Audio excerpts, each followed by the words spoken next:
alcance, no hay mucha difusión de ellas, y realmente son útiles. La experiencia que tenemos con esta charla que ya venimos dando es que aumentan la cantidad de contratos que se celebran a distancia a través de servidores, de servicios de confianza, que va a ser más o menos como la frutillita del postre de la charla de hoy. Como a modo de introducción, podemos hablar de esta digitalización forzosa que nos está tocando vivir como consecuencia del COVID-19.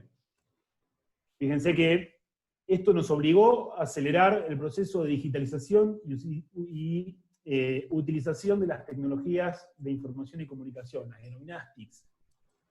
Hoy por hoy, creo que casi toda nuestra vida, salvo lo afectivo dentro de nuestra casa, se está dando a través de una cuestión digital. Es decir, usamos la tecnología para todo, para comprar bienes, contratar servicios, nosotros estamos dando asesoramiento a distancia, es decir, estamos contrayendo y ejerciendo derecho permanentemente a distancia, ahora, a través de plataformas digitales. Incluso ahora se agregó la sociabilización digital, es decir, estamos celebrando, antes de ayer tuve un cumpleaños de 40 por Zoom.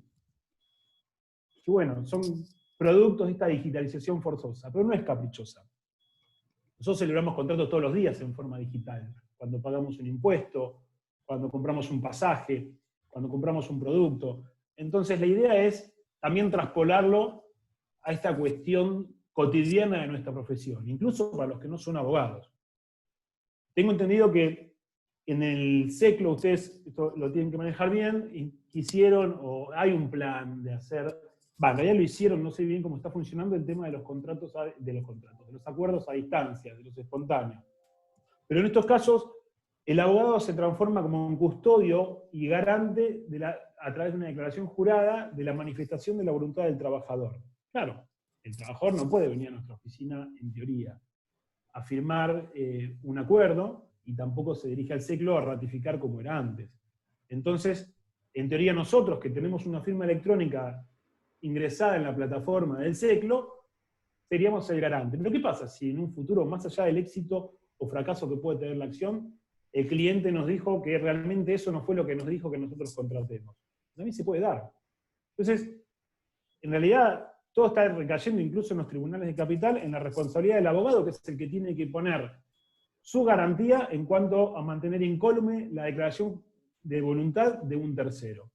Entonces tenemos que empezar a ver otras alternativas que nos den la misma seguridad que si fuera en forma hológrafa o presencial. Fíjense ahora ustedes que están viendo en la pantalla. Ustedes en pantalla me están viendo a mí, están viendo el slide de presentación, ven los rulos, ven a Steve Jobs a un costado. ¿Pero están viendo eso? No. En realidad lo que están viendo es la proyección de mi yo digital, como lo decían en Matrix.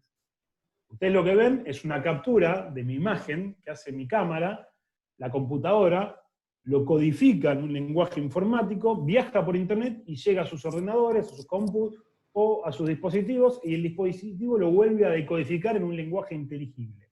Es decir, lo que ustedes ven son muchos códigos digitalizados que a través de un lenguaje informático se hace legible e inteligible. Eso es lo que estamos viendo en pantalla.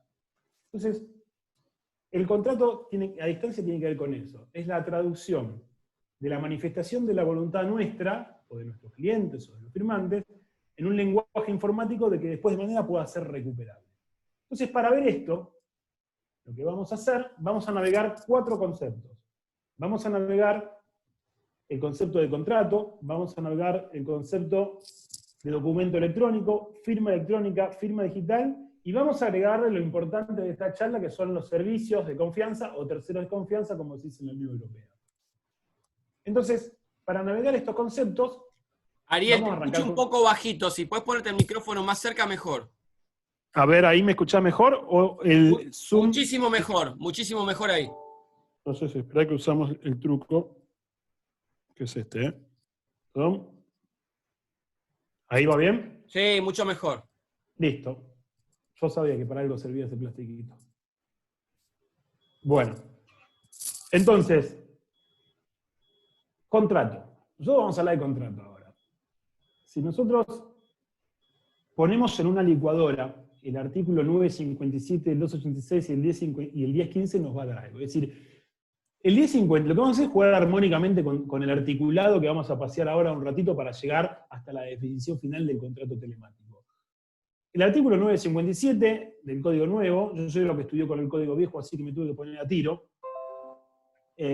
Para mí era un acuerdo de voluntad destinado a arreglar derechos, bueno, ahora que lo cambiamos.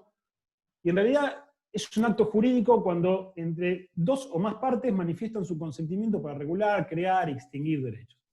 Eso sería a grandes rasgos la definición de contrato. Hasta ahí vamos bien.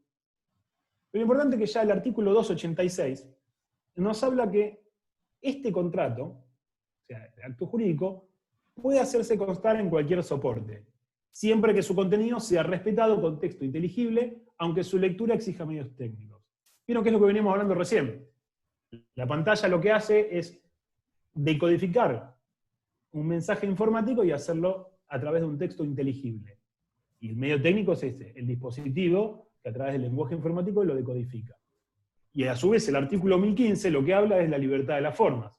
Entonces, si juntamos estos tres artículos, del juego armónico de ellos, surge lo que es el contrato electrónico o por medio telemático, que es un contrato admitido por la normativa, en el cual uno puede volcar en él, en ese soporte informático, derechos y obligaciones, y es exactamente igual de válido que un contrato escrito en forma tradicional, en papel. Entonces ya sabemos que el contrato lo podemos hacer a través de medios telemáticos. Entonces ahora vamos a ver el segundo concepto, que es el documento electrónico. El documento electrónico está definido en la ley 25.506, que es la ley más importante que tenemos en relación a esto, que es la de firma digital. Es una ley vieja, está desde el año 2001. O sea, imagínense que este articulado viene desde el año 2001. Creo que era presidente de la Rúa cuando se sancionó esta ley. Y recién ahora, casi 20 años después, empezamos a echar mano para utilizarla. Entonces, ¿qué dice el artículo 6? Que un documento digital es la representación de actos o hechos con independencia del soporte utilizado para su fijación, almacenamiento o archivo. Es lo que veníamos hablando recién del contrato. Es decir, que si yo tengo un documento en cualquier tipo de soporte, puede ser oral, pero en este caso estamos hablando de los digitales, es lo mismo que si fuera un contrato firmado a través de escritura. Y esto es lo que se llama principio de equivalencia funcional. Un documento digital también satisface el requerimiento de escritura. Es decir, si yo tengo papel y tengo un contrato digital, los dos valen exactamente lo mismo. Y uno reemplaza al otro. En este sentido, yo sigo a Almart y a Molina Quiroga en el Tratado de Derecho Informático, donde nos hablan de que esta ley 25.506 viene a derogar otra normativa. ¿Por qué? Cuando un documento, una reglamentación o algo nos exija que nosotros tengamos que presentar algo en escrito, esa norma se encuentra tácitamente derogada por esta, que habla del principio de equivalencia funcional. Es decir, si alguien me pide que presente algo en papel, pero yo lo presento en forma digital, no me lo podrían rechazar. ¿Por qué? Por este principio de equivalencia funcional que establece la ley especial, que es la de firma digital. Acércate al micrófono. Ahí vamos, me parece que es... Ahí está. Lo tenés que tener así se te escucha perfecto. Si no, se escucha un poquito bajo. No, pues me parece que estoy tomando me está tomando de la computadora, así me acerco un poco a la máquina. No, es del auricular, ¿eh? Si te lo acercás, se escucha perfecto. Ahí me lo pongo ahí, capaz que... Ahí se escucha mejor. Me siento Mirta Legrand. Bueno, entonces, estamos diciendo que tenemos el principio de equivalencia funcional. Ya sabemos que el contrato puede ser, lo voy a repetir mucho, pero es como un trencito. El contrato puede ser celebrado a través de medios telemáticos.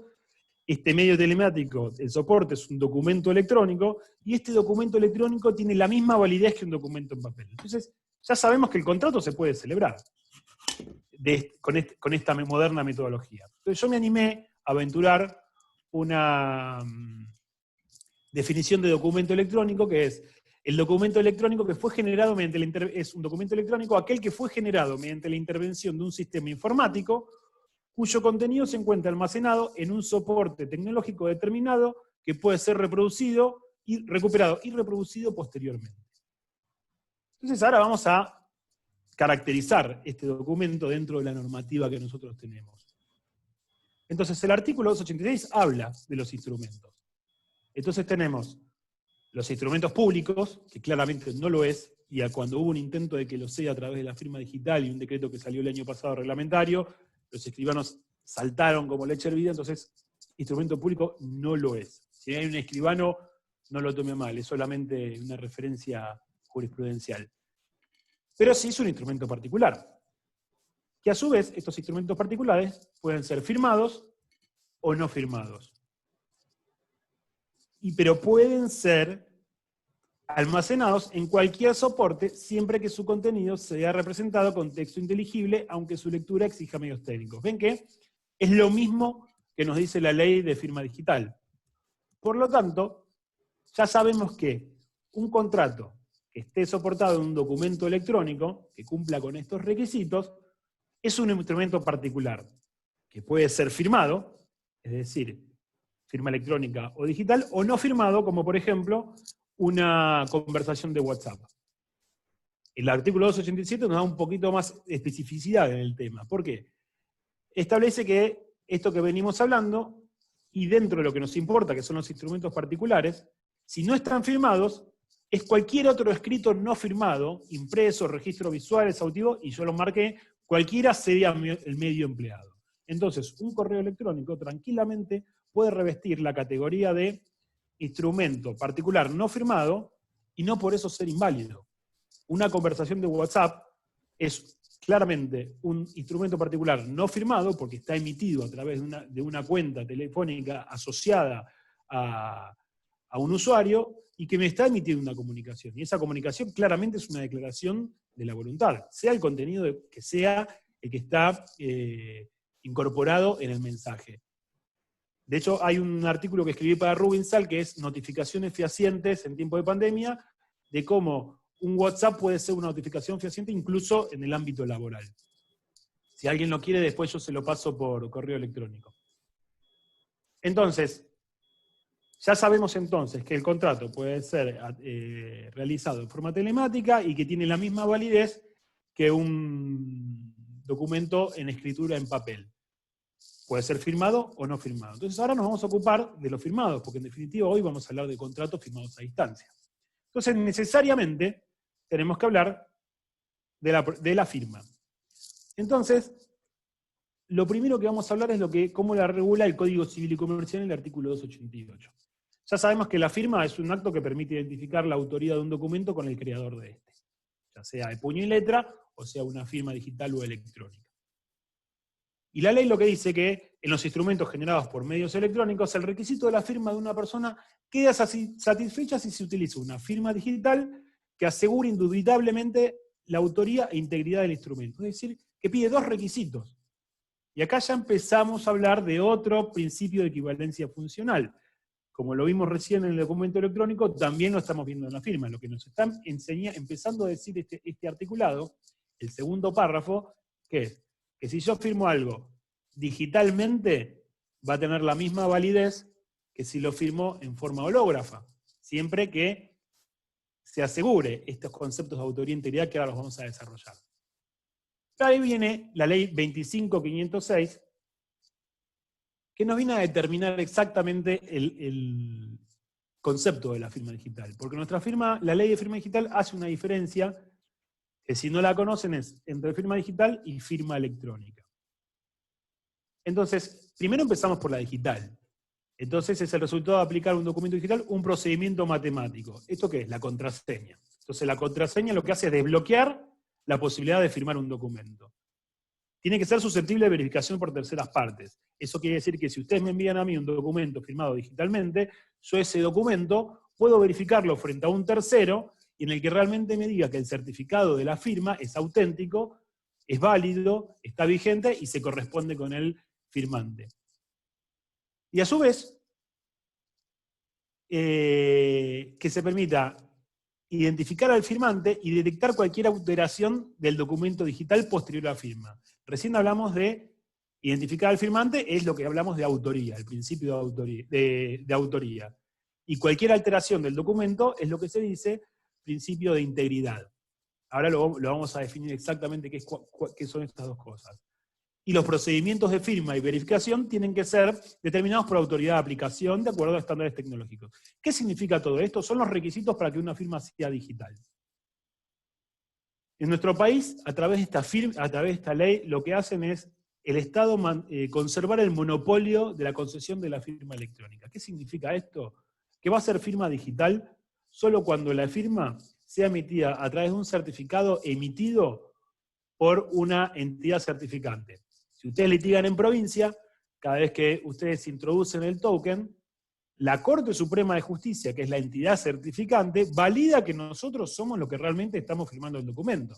Desbloqueamos a través de lo que se llama criptografía asimétrica, con una contraseña pública y una privada, desbloqueamos el token y podemos firmar a través de ese desbloqueo, de ese procedimiento matemático, incrustar el certificado de nuestra firma en el documento. Y eso se puede validar. El que recibe el documento, como es el Poder Judicial, valida que realmente el certificado haya sido emitido de acuerdo a los estándares vigentes.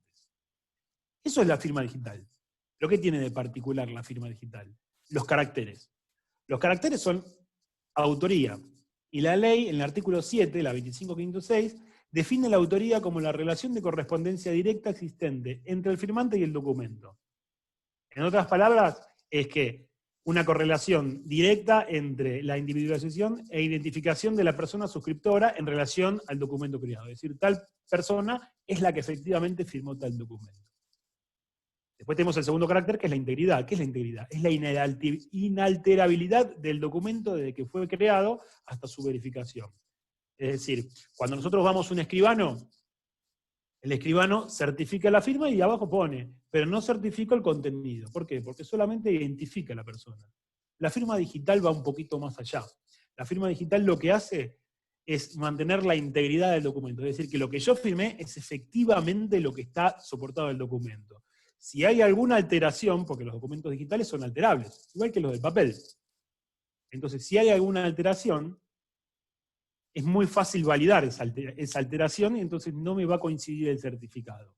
Después también vamos a ver los métodos para agregar un código ya, es decir, para hashear los documentos para que se mantengan íntegros. Entonces, autoría se refiere al firmante, integridad al contenido. Confidencialidad es que la firma, ese proceso matemático para aplicarla, solamente lo conoce el firmante, y exclusividad que está bajo su absoluto control. Estas cuatro cuestiones que describe la ley de firma electrónica, digital, define lo que es la garantía de no repudio. La garantía de no repudio significa esto, que se presume la autoría y la integridad del documento, salvo prueba en contrario. Entonces, esto inexorablemente nos lleva al principio de equivalencia funcional. De la misma manera que el documento electrónico. Entonces, el artículo 3 dice, cuando la ley requiere una firma manuscrita, esa exigencia también queda satisfecha por una firma digital. Entonces, vemos que si yo firmo digitalmente, nadie me puede decir, no, tenés que firmarlo en forma manual, porque la ley establece ese principio de equivalencia funcional. Entonces, ya sabemos que el contrato puede ser firmado a través de un documento electrónico, que es un medio telemático, que es lo mismo que se entiende por el principio de equivalencia funcional, que es lo mismo que el papel, y a su vez, al ser lo mismo que el papel, y la firma es lo mismo que la firma hológrafa, estamos en una equidad de validez de los dos tipos de documentos. Es decir, que el contrato del que estamos hablando hoy tiene la misma validez y seguridad jurídica que un contrato hecho a mano. De hecho, es mucho más seguro un método electrónico, porque las alteraciones electrónicas siempre dejan rastro, que una cuestión en papel que puede llegar a falsificarse, y quizá ante un ojo desprevenido puede pasar de largo. Entonces, ya no hay lugar a duda que un documento electrónico nos puede servir como un contrato. Entonces, hasta acá es fácil. Cualquiera de ustedes que tenga firma digital, ya sea porque la tramita en la CAUT o porque la tiene, como la tengo yo, en la plataforma de firma remota, que depende de la hora jefatura de gabinete. Firmamos un contrato, yo lo subo al firmador, se lo devuelvo firmado, ustedes lo verifican que no esté corrupto y que el certificado sea válido, y ya está, tiene plena validez. Y ahí nadie me puede plantear algo. Y si me lo plantean, seguramente la acción va a fracasar. De la misma manera que pueden desconocer la firma de un pagaré o de cualquier otro contrato que tengamos en firma hológrafa. La cosa empieza a complicarse un poquito más, y requiere mayor análisis en los casos de firma electrónica. Es decir, aquellos casos en que no se genera a través de un certificado digital emitido por autoridad certificante licenciada por un órgano público.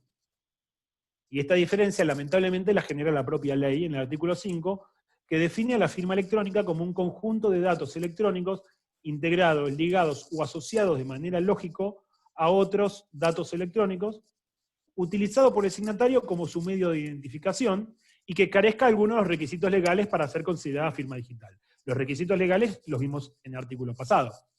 Es decir que, si yo puedo firmar digitalmente algo, pero no cumple con alguno de esos requisitos que hablamos, ya sea emitido por tengo un certificado válido, emitido por un ente, por una autoridad certificante, entonces es una firma electrónica, a forma de descarte. Entonces, ¿cuál es la diferencia? La diferencia solamente es la carga de la prueba. En la otra dijimos que se presume, salvo prueba en contrario, la validez de la firma. Acá en este caso, en caso de ser desconocida, corresponde a quien invoca la firma acreditar su validez. Se invierte en realidad la carga de la prueba. Pero si nos ponemos a pensar hasta acá, el efecto es el mismo. Porque si al final de la cuestión nadie me cuestiona la validez de la firma, entonces el contrato es plenamente válido, de la misma manera que un contrato celebrado en papel. Entonces, podemos ir avanzando y ya podemos ver que en realidad lo que hace la ley es hacer una diferencia, es decir, una relación entre género y especie, entre firma electrónica y firma digital. En España, por ejemplo, la firma digital se llama firma electrónica avanzada, porque tiene ese requisito extra del certificado, emitido por una autoridad certificante licenciada del Estado. Pero la diferencia sustancial es la carga de la prueba, la inversión de esta carga de la prueba. Entonces, ¿hay principio de equivalencia funcional? Acá viene la gran cuestión, porque el artículo 3 lo que habla es que la equivalencia funcional, voy a ir para atrás, la equivalencia funcional es en los casos de firma digital. Acá nuevamente yo me voy a adherir a lo que plantean Daniel Armac y Eduardo Molina Quiroga en el tratado, al tratar del tema este, en que en realidad, cuando interpretamos esta norma, como todas las normas, tiene que ser armónicamente y sistemáticamente.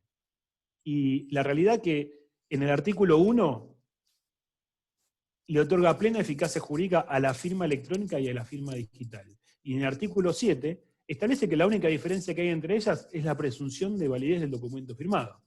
Entonces, firmemente yo creo que la redacción, y no es que lo creo yo, sino que me adhiero a los maestros, es que la redacción de este artículo es poco feliz, la del artículo 3, y que provoca confusiones. Pero tenemos que entender que la firma electrónica, la única limitación que tiene es la inversión de la carga de la prueba.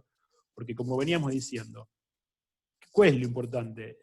Digamos, que se respete la autoría y la integridad del documento. Y eso está respetado. Y si alguien lo cuestiona y nosotros rechazamos, digamos, y probatoriamente comprobamos con esta inversión de la causa que realmente el firmante es la persona que invoca la firma, entonces se terminó la cuestión. El contrato es plenamente válido y tanto la integridad como la autoría están autorizadas, están garantizadas. Entonces, en realidad la diferencia solamente es la carga de la prueba. Entonces, a modo de síntesis, acá tenemos un cuadro comparativo, podemos entender que hay 3 clases de documentos electrónicos. Los que tienen firma digital,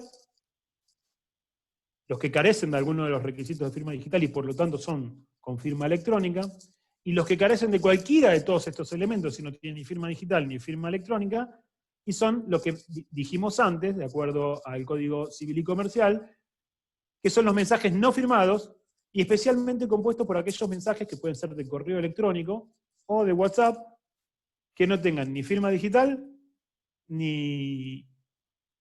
¿Se cortó? ¿Hola?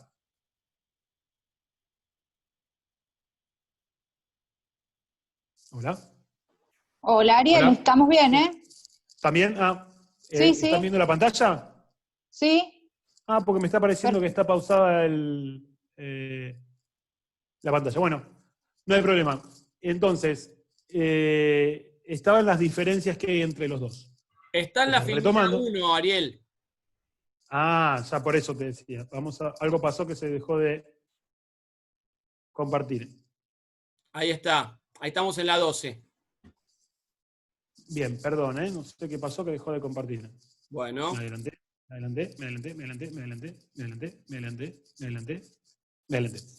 Entonces, hablábamos de que teníamos 3 clases de documentos electrónicos, con firma digital, sin firma digital, y los que dijimos que eran los no firmados, que son aquellos que no poseen ninguna de estas 2 cuestiones. Pero todos son plenamente válidos. Porque en definitiva lo que importa es el cuestionamiento y las defensas que nosotros tengamos frente a esos cuestionamientos. Porque en papel también pasa. Entonces ahora, si vamos a el resumen de lo que venimos hablando, avanzó de slide, estamos en... Me sale de vuelta que está pausada.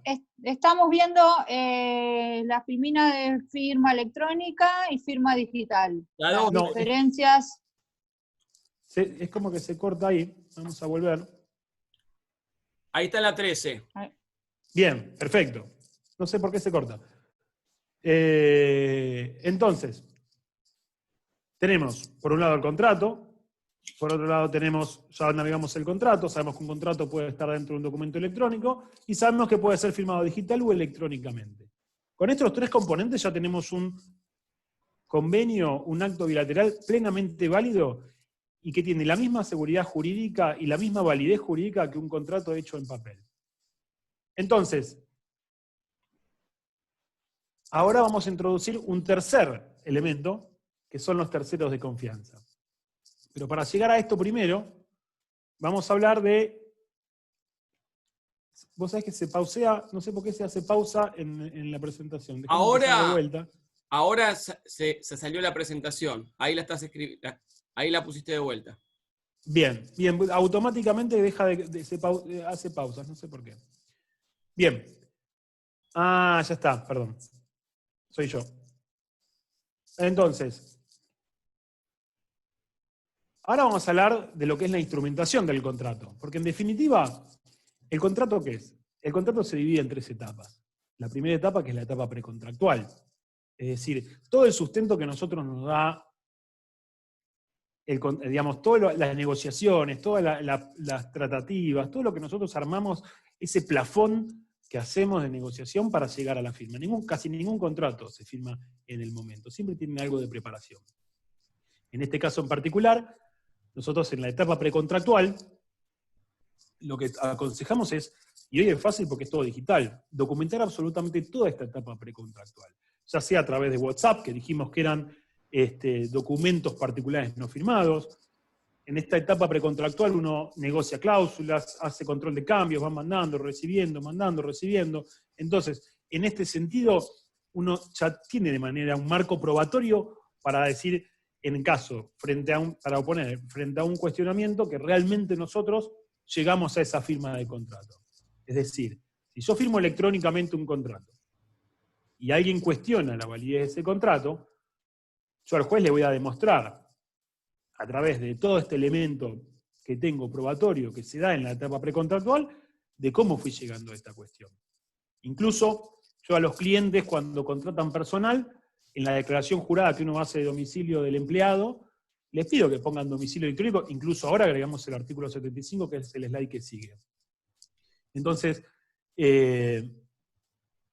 uno en la negociación le dice a la otra parte, bueno, envíame tu contrato. Yo ahora estoy haciendo unas renegociaciones con unos clientes de unas deudas. Lo estamos celebrando todos los contratos a distancia de la manera que lo vamos a hacer ahora dentro de un ratito.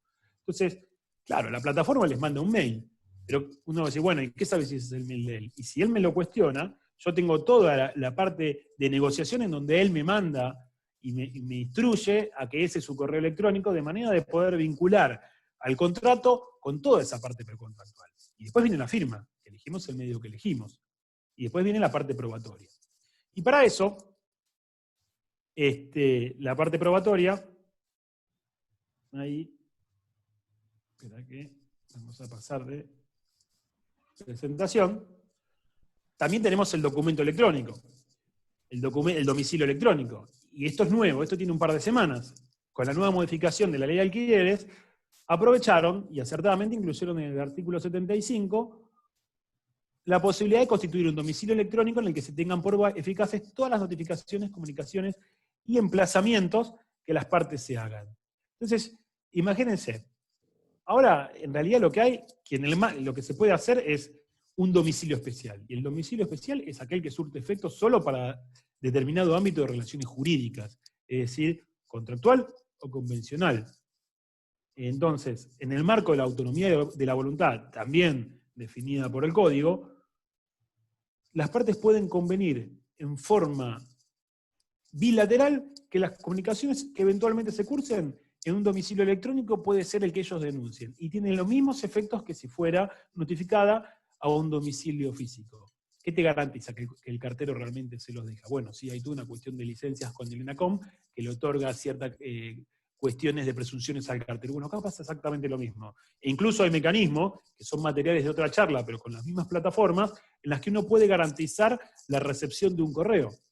Yo rara vez ahora mando cartas documentos, salvo que el cliente lo exija o la circunstancia lo requiera, pero hay elementos, hay herramientas digitales que permiten garantizar la recepción de una notificación y que aparte del contenido se mantenga incólume para una futura referencia.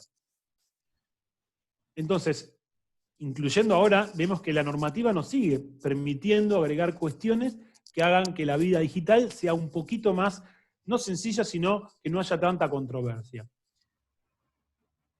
Entonces, pasamos a la parte de la prueba. Ya tenemos el plafón normativo, que es todos los antecedentes del contrato, que nos permite identificar las cuestiones que nos llevaron a firmar.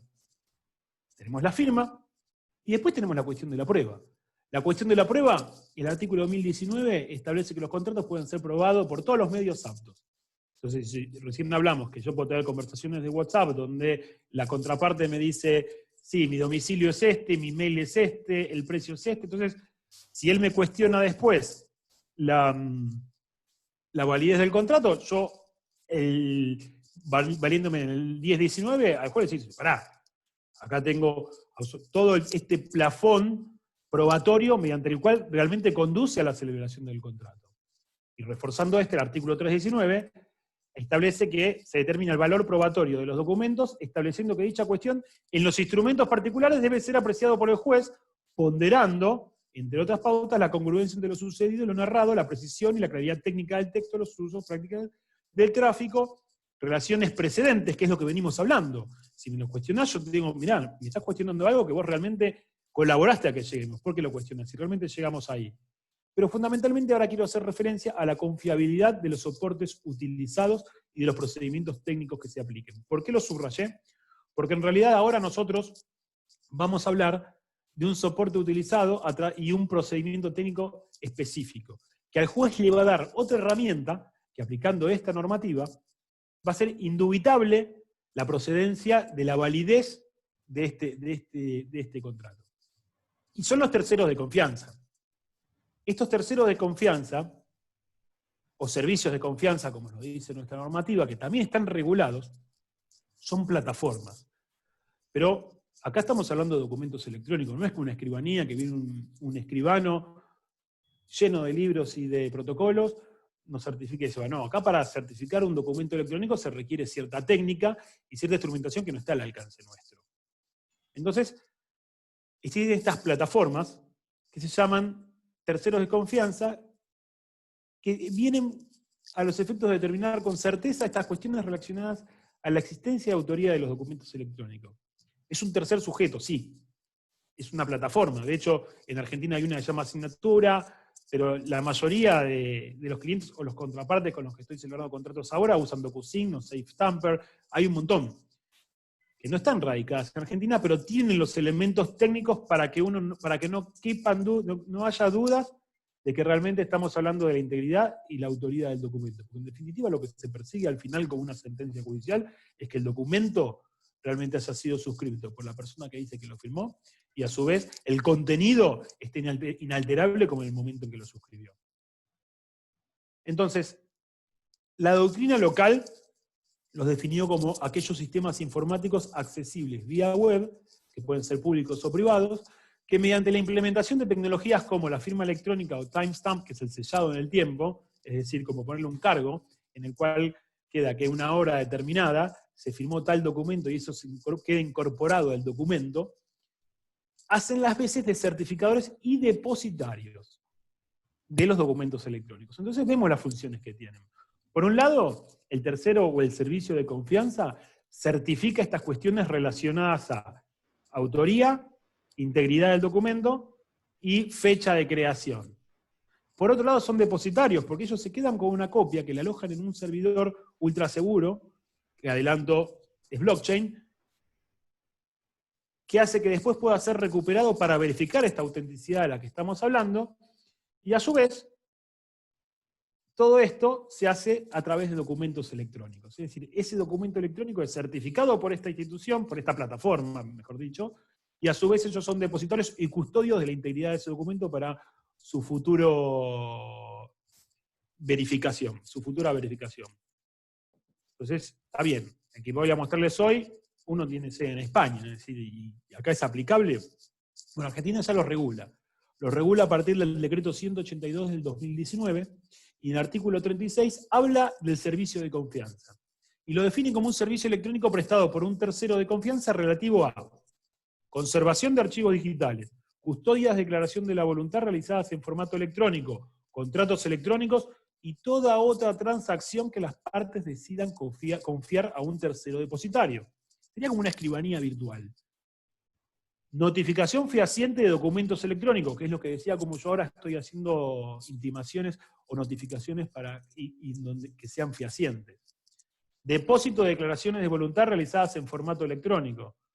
Operación de cadenas de bloque para la conservación de documentos electrónicos, gestión de contratos inteligentes y otros servicios digitales. Esto es lo que decíamos que son los métodos técnicos de seguridad para que se puedan almacenar estos documentos sin que sean alterables. Porque lo importante es, sí, bueno, ¿qué garantía me da SafeTamper o Signatura, que son certificadores, de que el documento, el contrato que yo firmo con Clarisa, después no sea alterado? Bueno, hay todo un mecanismo de seguridad informática, que lo vamos a ver en un minuto, que hace que eso sea completamente inalterable. Es a través de blockchain.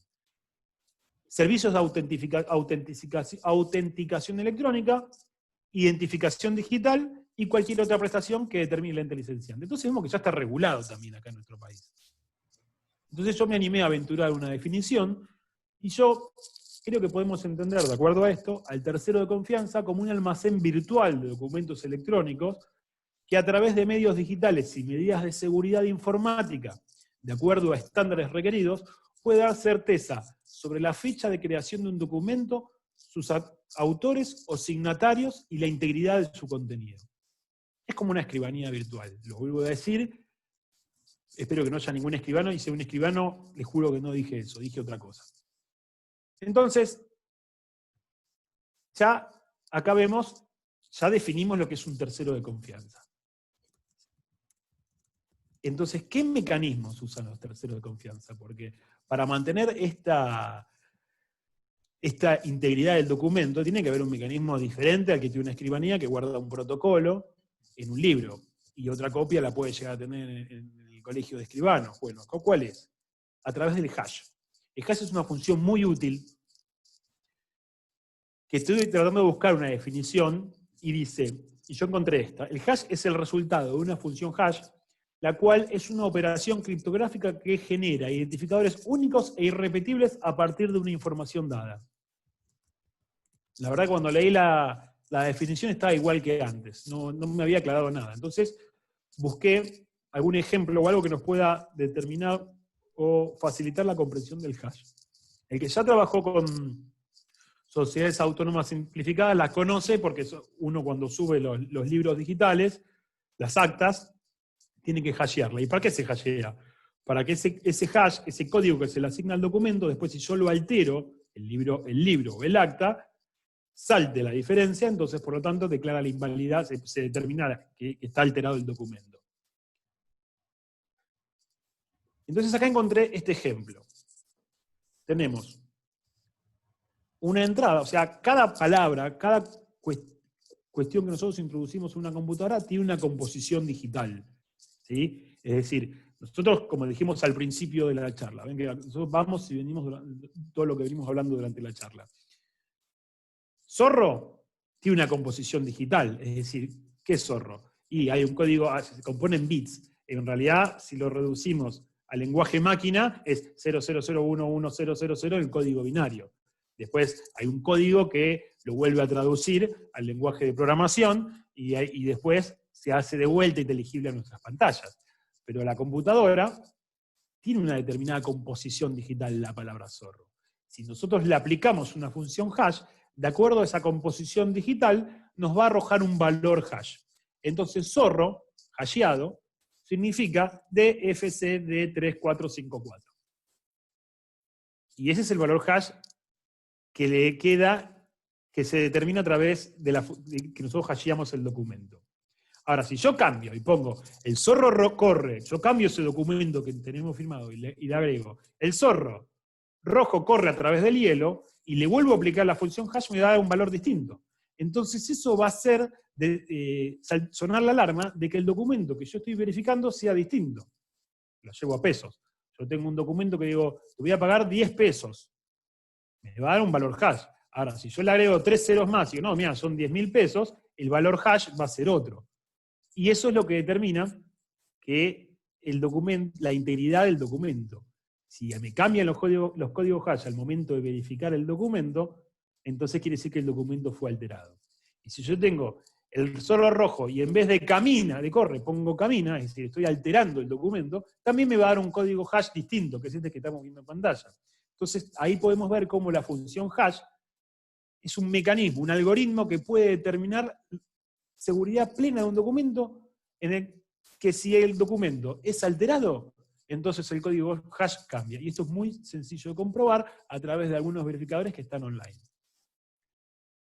Entonces, acá vemos el proceso ya con la firma digital para que sea incluso más fácil. Yo tengo un contrato, ¿no? Yo lo hasheo, me da un código.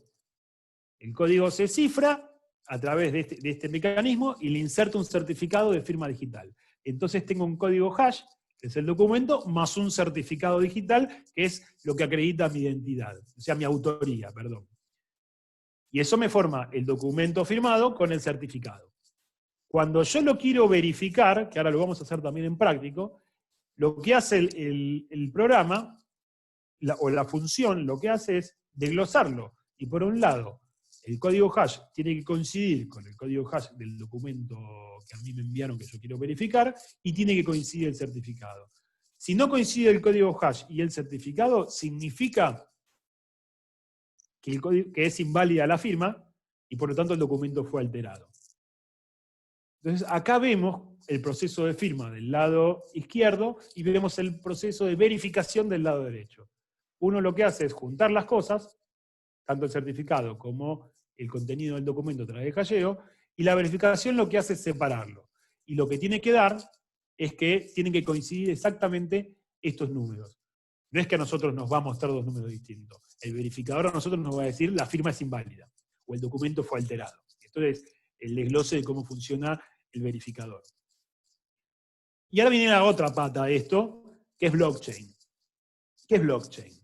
Lo estamos viendo, aparte está de moda, de hecho yo ahora estoy tratando de escribir la tesis en referencia a esto. Sí, Firmina 21 estamos. Firmina 20, ¿no dice blockchain? Sí, dice blockchain. Ah, perfecto, sí.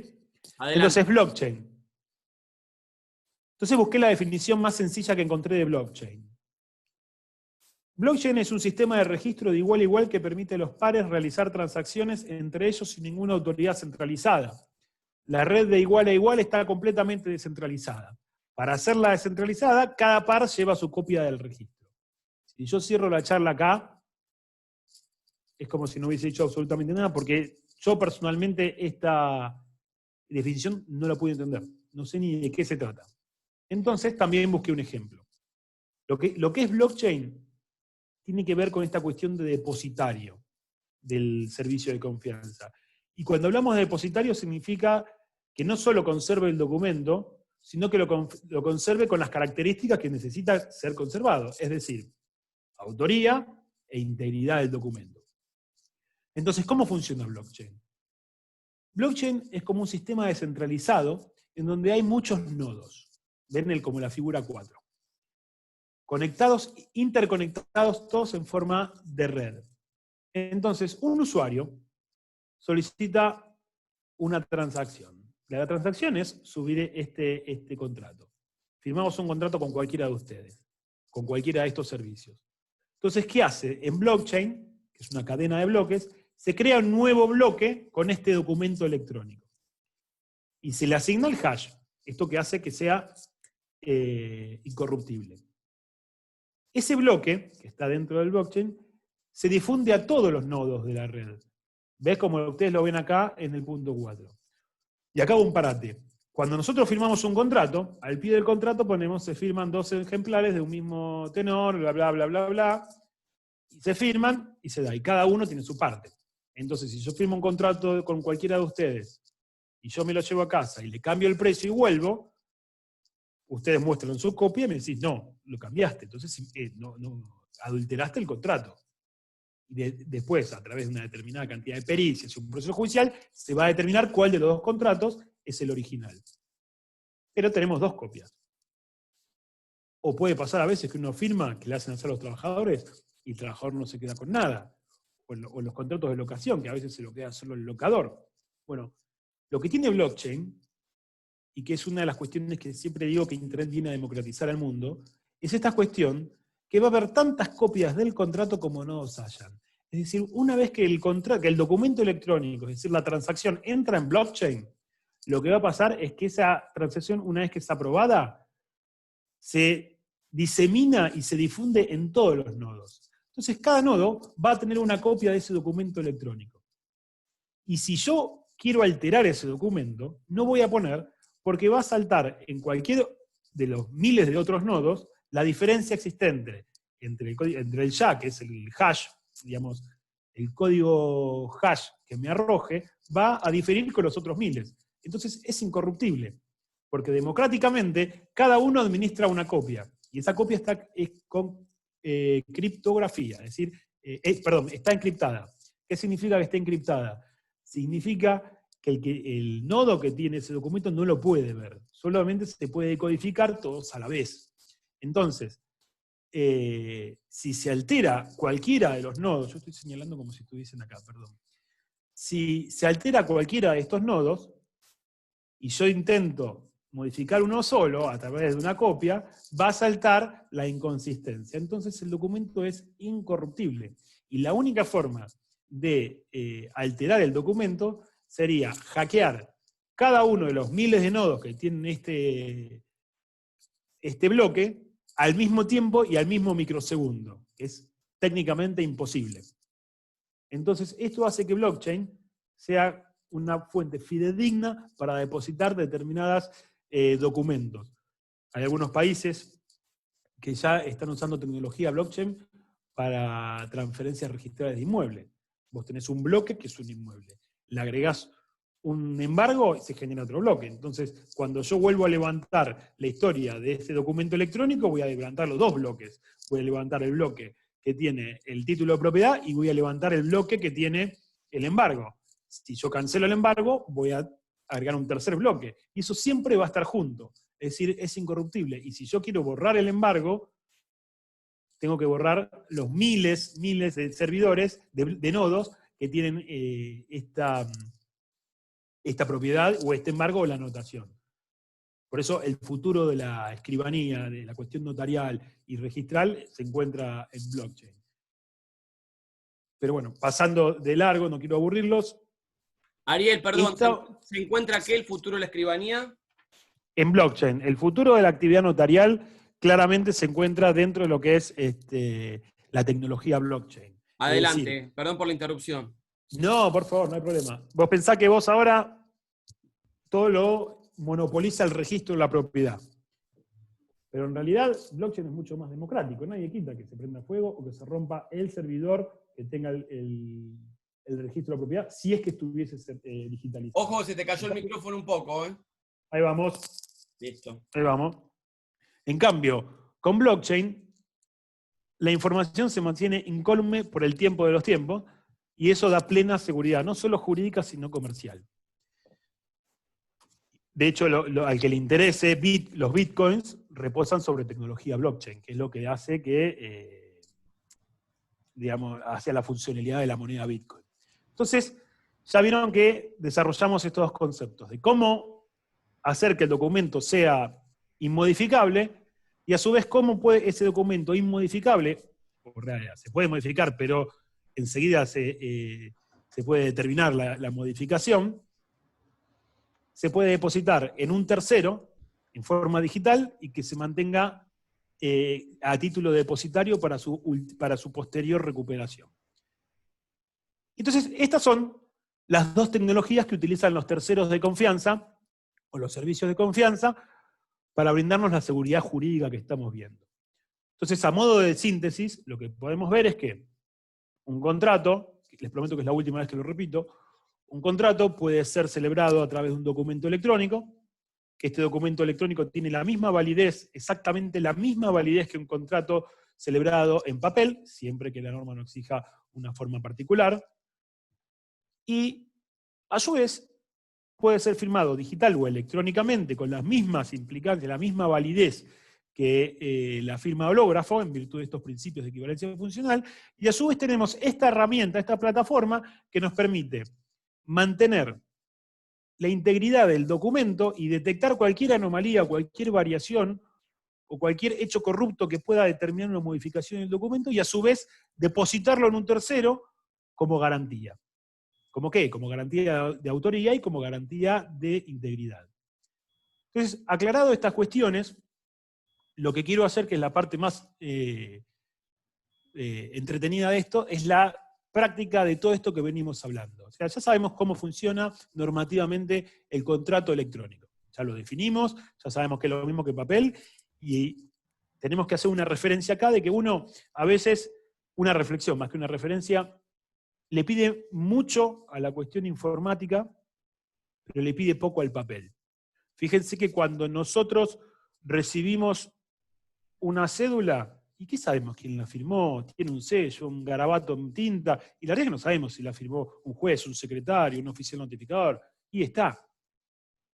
En cambio, cuando al principio empezamos a recibir las notificaciones electrónicas, y bueno, pero se puede alterar la cédula, y en realidad, si se altera esto que yo le decía de blockchain, pero en otro orden, nos llega una cédula o un oficio electrónico del Poder de la Suprema Corte, bueno, del Poder Judicial de la provincia, y uno escanea el código QR de eso, y nos va a llevar a la referencia de ese documento en el servidor del Poder Judicial. Lo vamos a comparar y vamos a ver que es el mismo. Entonces, en el mismo momento constatamos la autenticidad del documento. Entonces, ahí tenemos, y ese documento que estamos constatando, no solo constatamos la autenticidad del documento, sino que por el solo hecho de estar subido en esa plataforma valida la autoría de ese documento y la integridad de ese documento.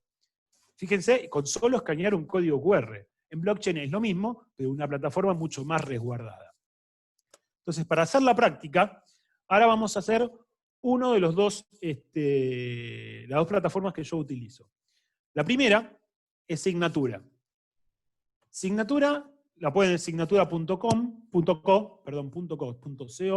Ustedes ingresan, se registran, como si fuera Google o una cuenta de Gmail, generan un usuario, y pide algunos requisitos de validación que son un poquito más rigurosos que en otros.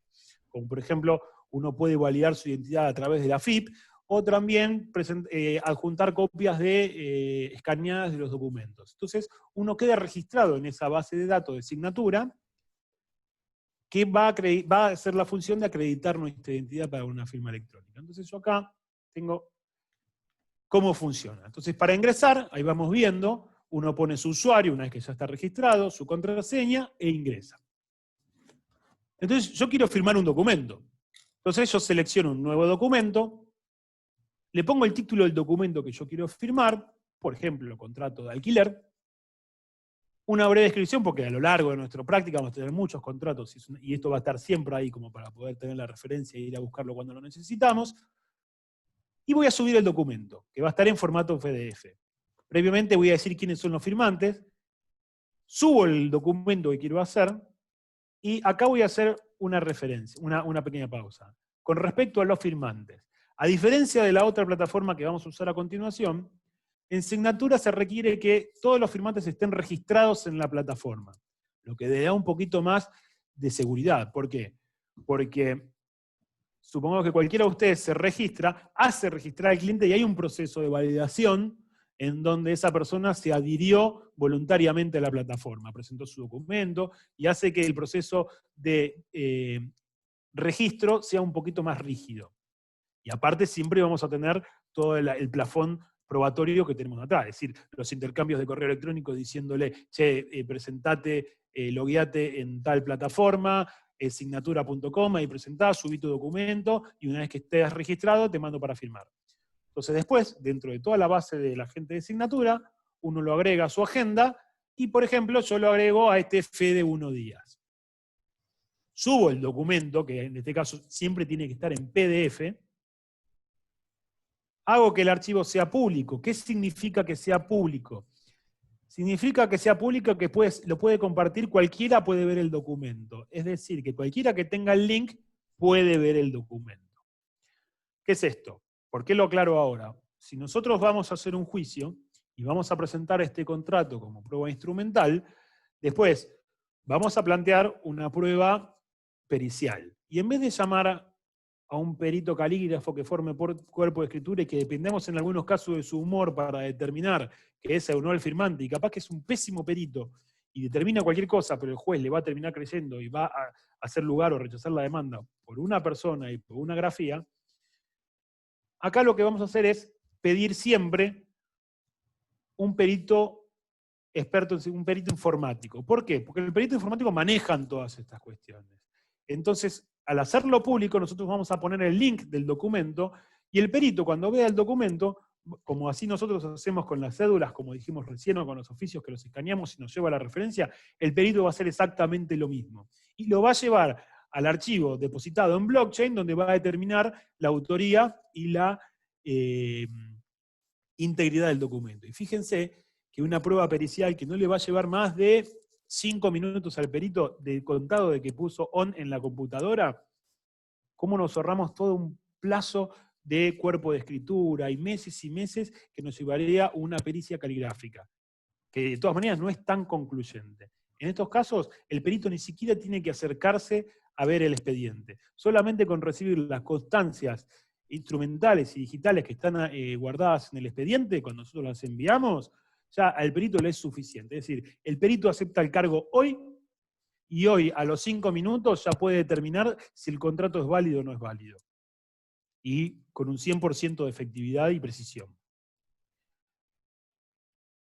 Parezco un fanático de la informática, pero es real esto que estoy diciendo. Una vez que ponemos firmar el documento, verificamos que sea lo que queremos hacer firmar, y lo enviamos a firmar. Entonces, a las personas que tienen que firmar el documento les va a llegar un correo donde tienen que loguearse y efectuar la firma de los documentos. Entonces, firmamos el documento, seleccionamos firmar, ponemos la contraseña que nos piden, ¿se acuerdan cuando hablamos de confidencialidad y exclusividad de la contraseña? Bueno, firmamos y el documento queda firmado. Esperamos que firme la otra persona, que tiene que hacer el mismo proceso de validación que hicimos nosotros, incluso puede ser que nosotros no seamos los que firmamos el documento, sino otros terceros, y una vez que tenemos las 2 firmas hechas, ya tenemos la certificación. Tarda unas horas en que el proceso de certificación se aloje en blockchain. Pero una vez que está hecho, el documento se encuentra certificado en blockchain. Ya está depositado para siempre en blockchain, y hablamos de toda esa cuestión de seguridad comunitaria que ofrece el blockchain. Vamos al link público, que es esto que decimos que es la forma de verificar el documento.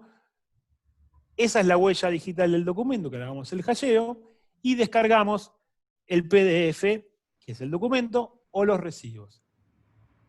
El recibo,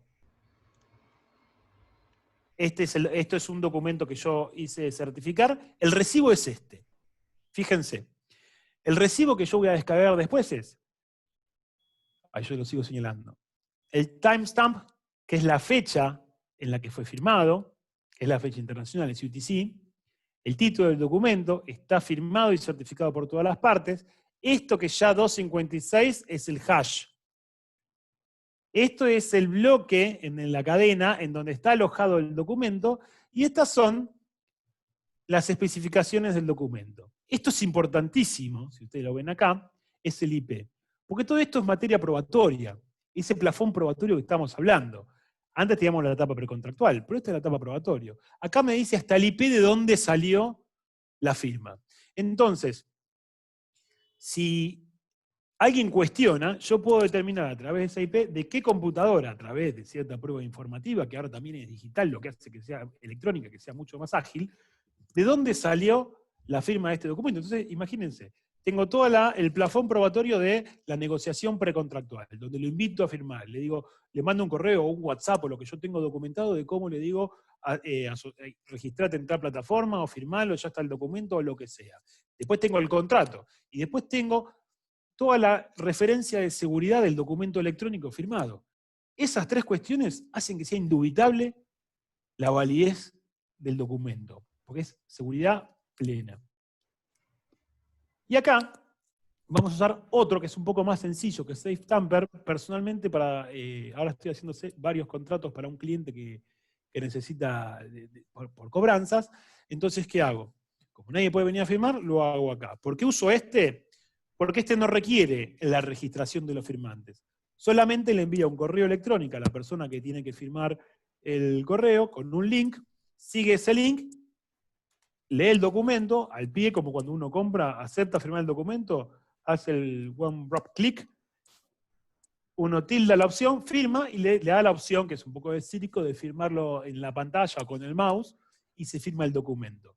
Ustedes van a decir, bueno, sí, pero vos podés inventarte, vos tenés que firmar un contrato con Clarisa de Arce, yo le invento un mail que sea clarisadearce244@yahoo.com.ar, me mando el contrato a Yahoo, lo firmo y digo, mirá, me lo firmó Clarisa de Arce.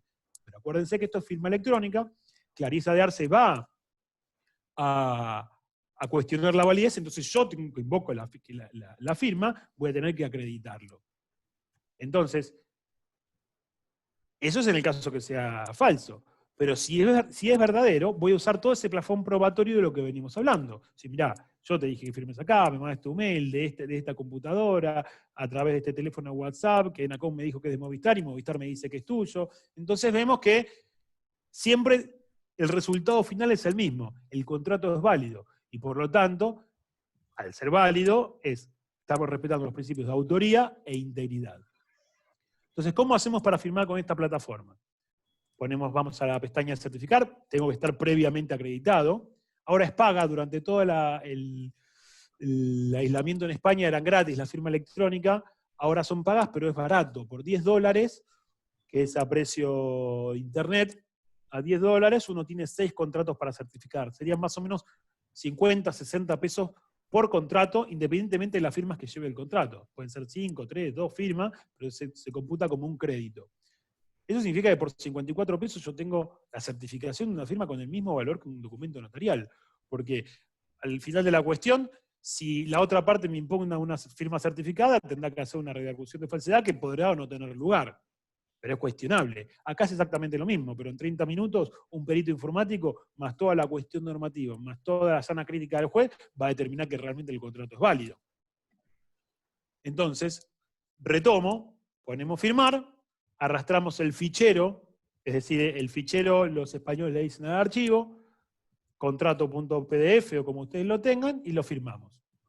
Acá yo hice este contrato, yo pongo los firmantes, Ned Flanders, le pongo el documento, el correo electrónico de él, que acuérdense de conservar siempre todo este plafón, esta etapa precontractual ante un eventual cuestionamiento, para acreditar que realmente perfectirijillo@gmail es el correo electrónico que me proporcionó Ned Flanders.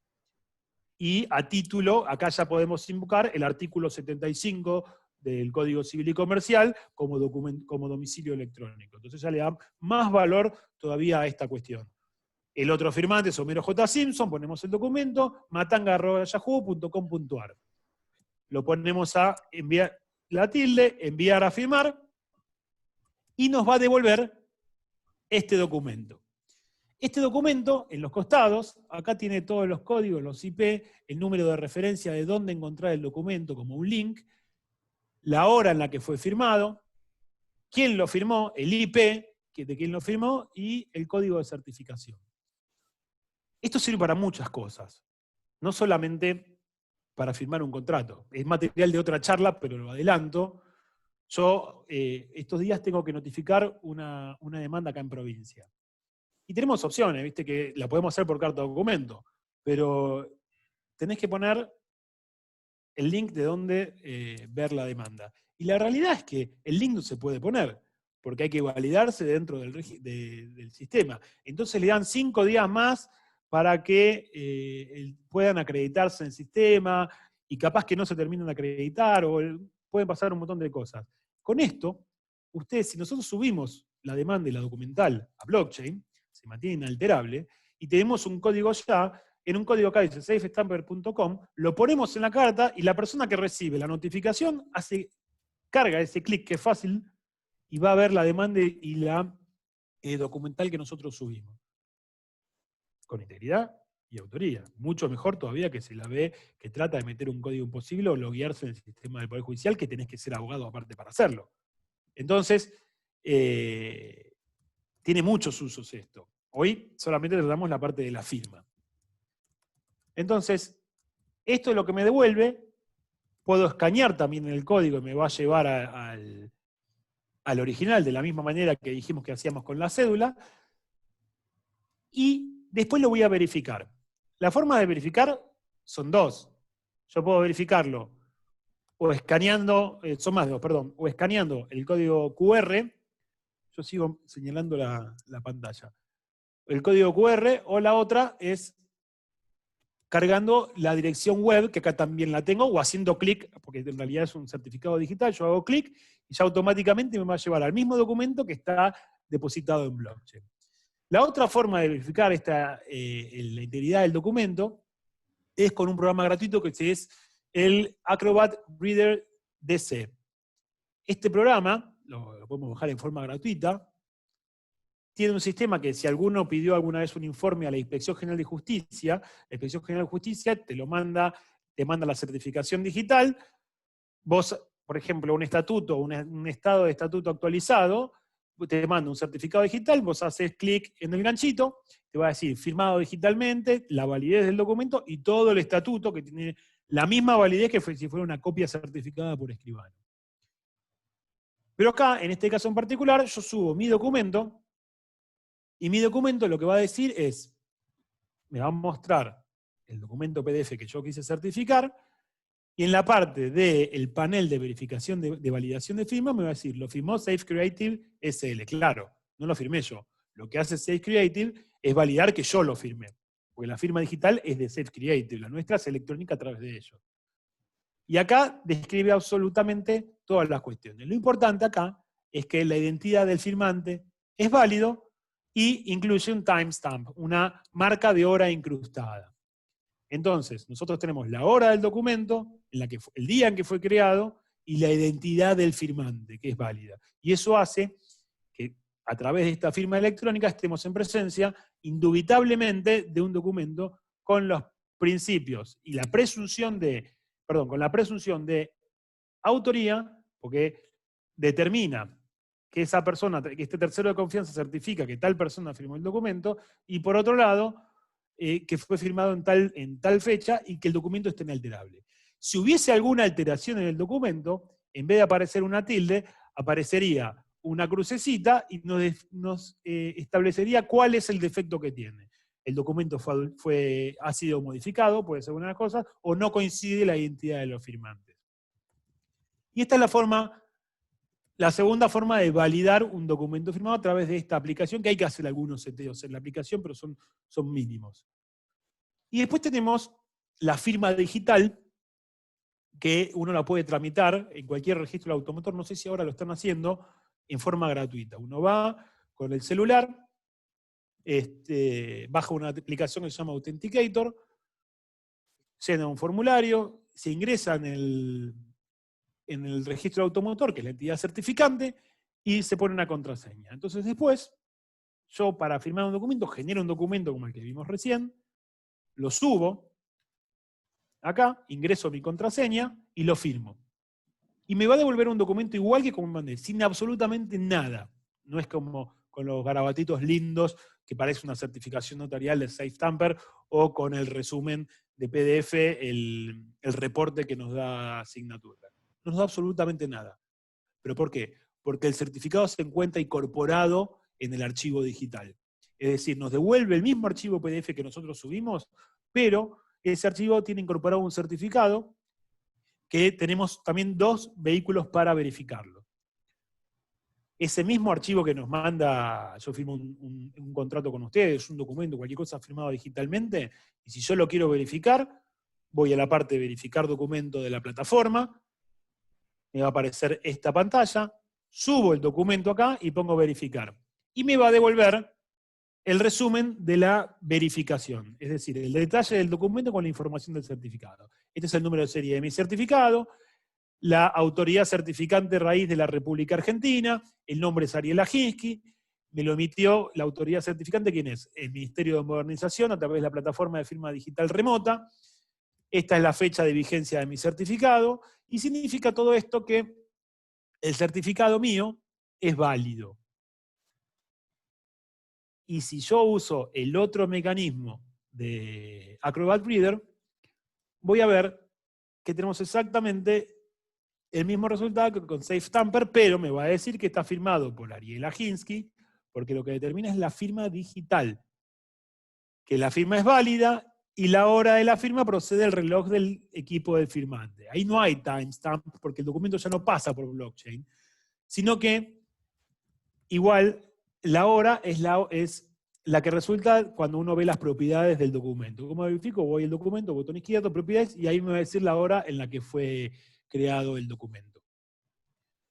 Y de esta forma tenemos un documento que es digital, y acá tenemos la presunción de autoría e integridad y la garantía de no repudio.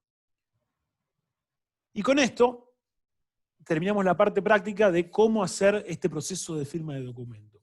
Recordando que hoy por hoy no es que el tiempo cambió, porque vemos que las herramientas están hace bastante, pero sí que tenemos un montón de herramientas a nuestro alcance que nos permite avanzar, no hacia la modernización, porque esto no es que es más moderno que lo anterior, claramente lo es, pero estos modernos conceptos de firma, modernos conceptos de contrato, estas nuevas tipologías, lo que hacen es darnos seguridad jurídica. No es que nos está dando herramientas solamente de agilidad, es decir, se firma más rápido, se verifica más rápido, es más seguro. Lo que nos está dando, lo que nos está, no es solo una cuestión de celeridad, lo que nos está dando es seguridad. Porque la cuestión informática lo que tiene es esta cuestión del proceso de validación que detecta cualquier cambio, porque los cambios informáticos siempre dejan rastro. Incluso los mejores hackers del mundo siempre dejan rastros. Lo que hacen en lugar, los hackers cuando hacen una operación, lo que hacen como dejan rastro es inculpar a otra persona, pero el rastro digital, el rastro siempre queda incrustado en la historia digital de un archivo o de un sistema. Fíjense que cuando tengan algún problema con cualquier tribunal en la provincia de Buenos Aires, y mismo en Capital, ustedes tienen el derecho de pedir la auditoría informática. Y el juzgado se las tiene que dar sí o sí, en la que ustedes tienen que pedir los puntos de informe. Yo tuve un problema en algún juzgado donde sí, en el caso que me lo denegaron, al final se resolvió, pero yo pedía la auditoría, y la auditoría determina, ya en Quilmes hay algunos fallos, en donde un abogado le habían declarado la caducidad de la instancia, y él pudo acreditar que digitalmente él no había enviado una cédula, y con eso había purgado el plazo.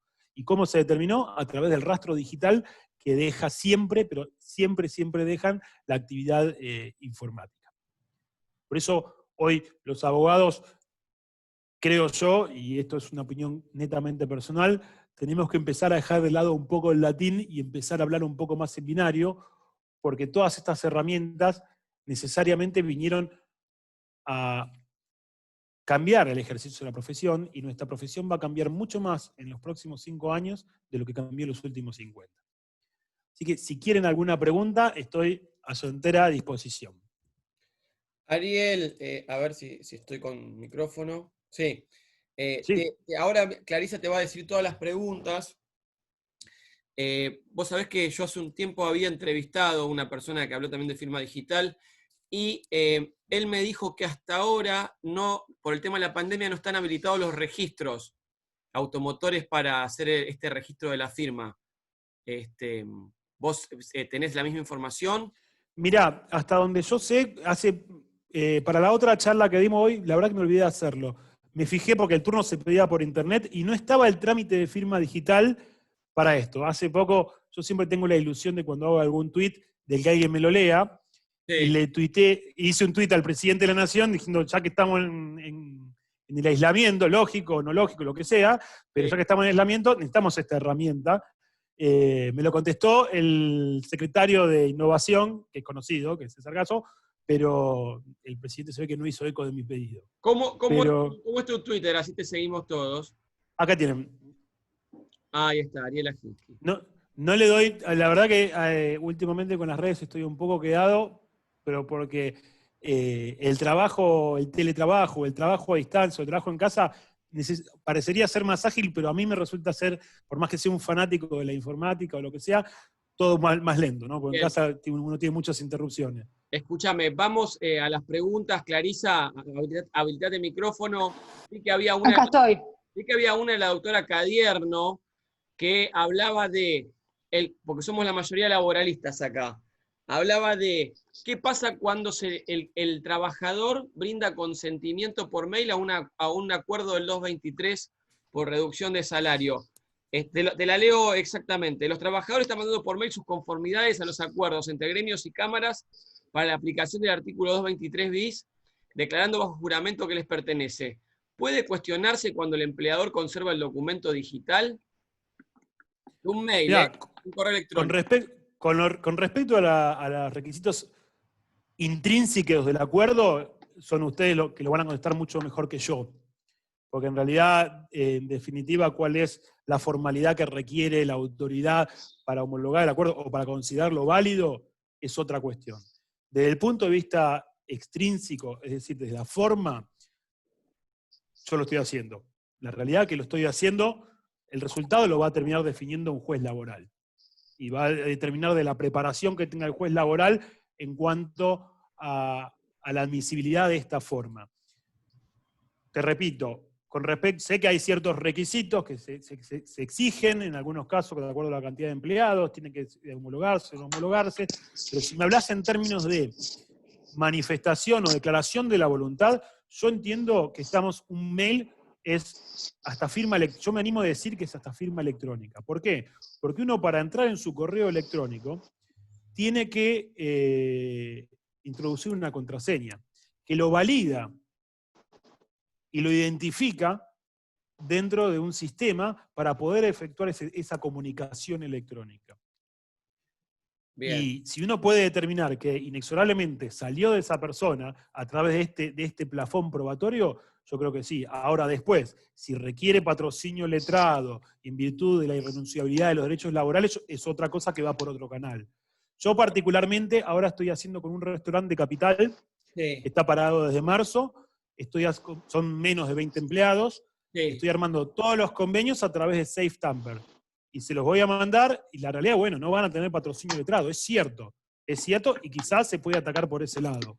Pero desde el punto de vista formal, en cuanto a la validez y la seguridad jurídica de ese instrumento, es plenamente válido. Bien, agrego una cuestión más que se me ocurrió hoy con un cliente, porque esto es para los colegas más que para vos, Ariel, te lo comento, porque vos sos una persona que sabe más que yo, pero desde la práctica, yo les hacía ratificar el convenio, enviándoselo y que conteste por mail que está de acuerdo, pero ahora le estoy agregando, en caso que me desconozcan el mail, que me manden una nota de voz diciendo estoy de acuerdo con el convenio de honorarios para perfecto, que tener 2 vías, y esto se lo digo a los colegas que están ahí del otro lado, para tener 2 vías de ratificación de la persona. Bueno, espero que les sirva y Clarisa, seguramente tenés ahí un par de preguntas más para leer que han hecho los colegas. Sí, tengo, varios pedidos para que Ariel nos comparte el artículo de Rubinsal sobre la validez de los WhatsApp. Yo lo subí a los grupos hace un tiempo, pero seguramente Ariel nos lo va a volver a proporcionar, sí, para poder publicarlos. Y también le vamos a pedir autorización para subir la charla a los canales de la asociación, eso después lo charlamos con Ariel. No hay ningún problema, el conocimiento se comparte. Muchas gracias, Ariel. Gracias, Ariel. Tengo dos preguntas, transmito las dos, creo que ya fueron explicadas a posteriori de que se formularon, pero para darle un cierre las transmito. Pregunta la doctora Débora W. ¿Qué sucede con la validez del contenido del documento en el caso de la firma electrónica? Y la doctora Cadierno también preguntaba si puede tomarse como domicilio electrónico el email. Creo que esto Sí, por el artículo 75. El de Mercedes ya fue contestado, es el que le leí yo. Así que la primera pregunta, ¿cuál era? ¿Qué sucede con la validez del contenido del documento en el caso de firma electrónica? Bien, yo entiendo que la firma electrónica, en este caso, tiene el mismo, eso lo veníamos hablando, tiene el mismo efecto que la firma digital. ¿Cuál es la diferencia? La carga de la prueba. Es decir, si nadie cuestiona el documento, se respetan los principios, las presunciones de integridad y de autoría. Y si lo cuestionan, y nosotros vencemos ese cuestionamiento, estamos en lo mismo. O sea, en definitiva, la validez la va a determinar un eventual cuestionamiento y el éxito que pueda llegar a tener. Pero la única diferencia, a mi entender, que en realidad yo me sumo a los maestros, ¿no? Que, digamos, a Almar y Molina Quiroga y a muchos otros, Guillermo Navarro, que vienen escribiendo hace rato sobre esto, Gastón Bieli y Ordóñez, que también están muy, muy empapados con este tema y son como una referencia para todos. La realidad es que es lo mismo, la diferencia sustancial es nada más que la inversión de la carga de la prueba. Entonces, si vos firmás un contrato a través de cualquiera de estos certificadores de confianza, tercero de confianza, que firma electrónica y tiene la misma validez que si lo hicieras en forma digital, lo que cambia es la carga de la prueba. Bueno, gracias. La última pregunta.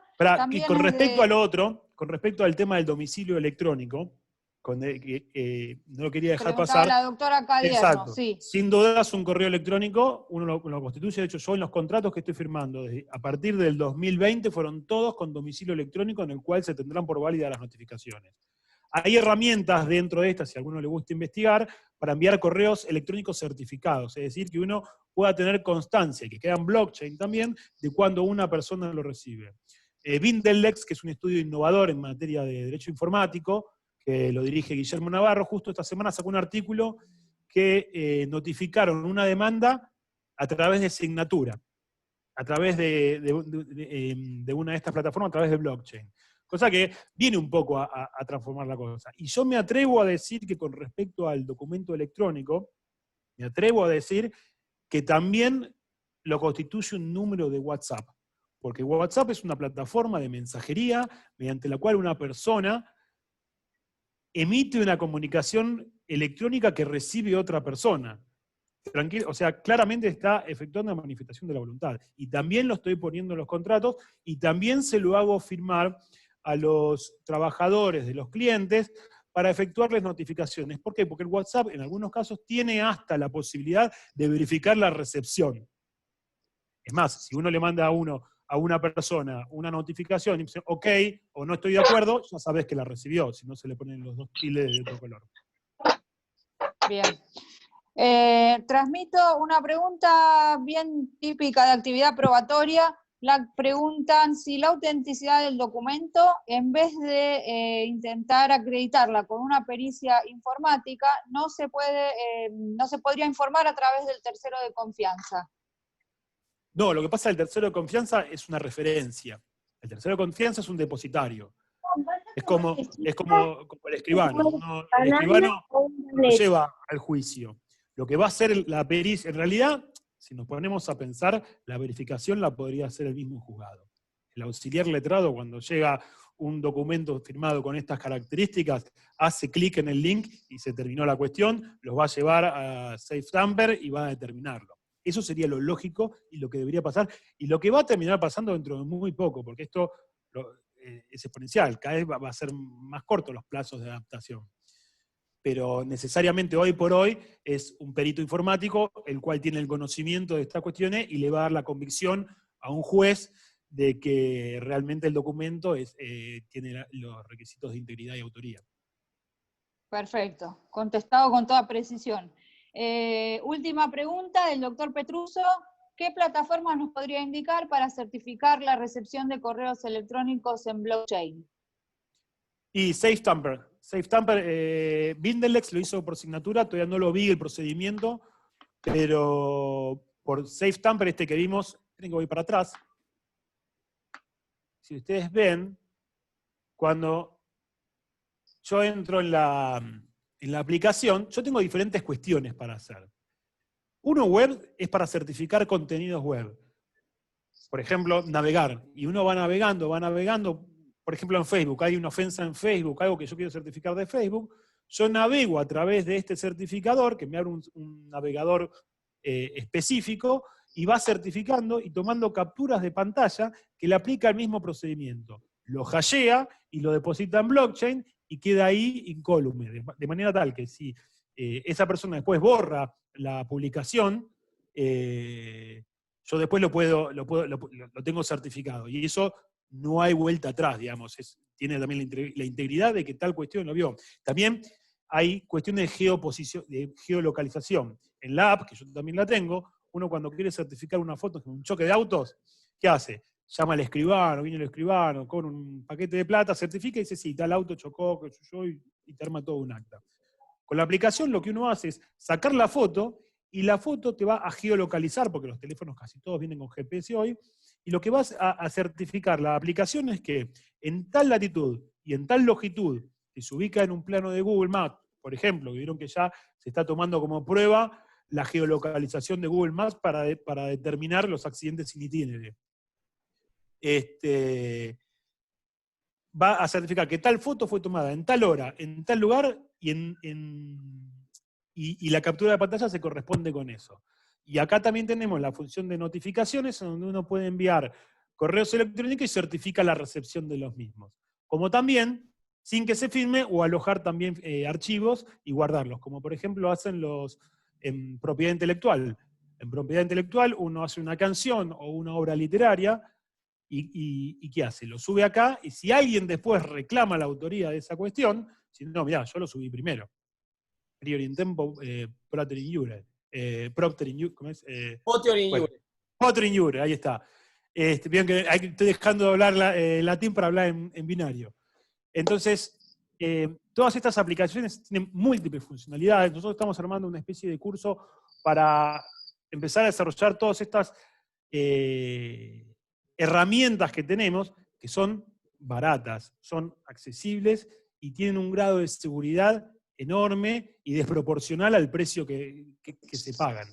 Entonces, es mucha la gama de servicios que nosotros tenemos en el mundo digital y que ofrece este tipo de seguridad jurídica que venimos buscando hace rato. Lo que va a hacer esto, necesariamente, va a hacer que los juicios no solo sean más precisos, cuando hablo yo que Internet vino a democratizar el mundo, sino que, aparte de más precisos, lo que van a hacer es más cortos, porque todos estos procesos de verificación duran menos, y cada vez se dura menos, y cada vez se certifica más. Pueden certificar una cámara de vigilancia, pueden certificar absolutamente todo. Y todo el contenido digital puede ser autenticado. Ariel, dijiste el programa que usás para certificar una navegación, ¿cuál era? El mismo SafeTamper que tengo abierto ahora. Ah, con SafeTamper mismo. No, pero está pausado, perdón, ahí lo subo, perdón. Me pausó ahí está.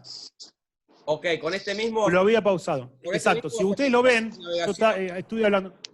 Web es para certificar navegación, que hay dos formas, las páginas estáticas, o por ejemplo, que me pasó personalmente, que un juzgado no me subía una determinada auto.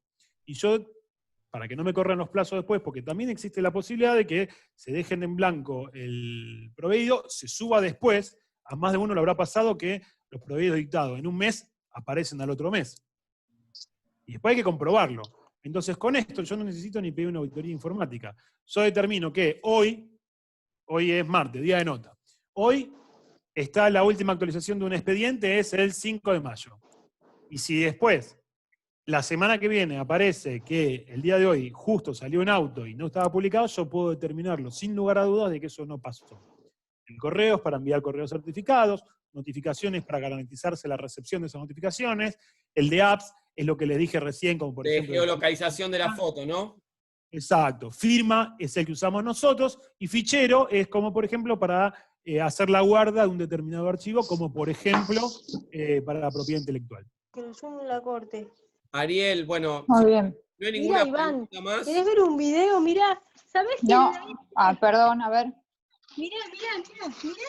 ¿Quién tiene micrófono abierto? María Luján Alfling. Bueno, Listo. No hay más preguntas. un aplauso le damos todos a Ariel. Un aplauso digital. Vamos a Se ve, certificarlo. se ve. Están aplaudiendo todos. El mío se escucha. Así que impecable. Te agradecemos mucho. Por supuesto, le agradecemos a todos los que estuvieron ahí del otro lado participando. Muchísimas gracias por tu generosidad, Ariel. Y bueno, la vamos a subir a las redes. Yo acá la estoy grabando. Tenemos la versión pro del Zoom ahora. Buenísimo. Espero que se haya quedado grabada. Saludos para todos y ya cortamos. Bien, lo Gracias, que precisen me pueden Ariel. escribir. Está todo es para compartirse. Muchas gracias. Gracias.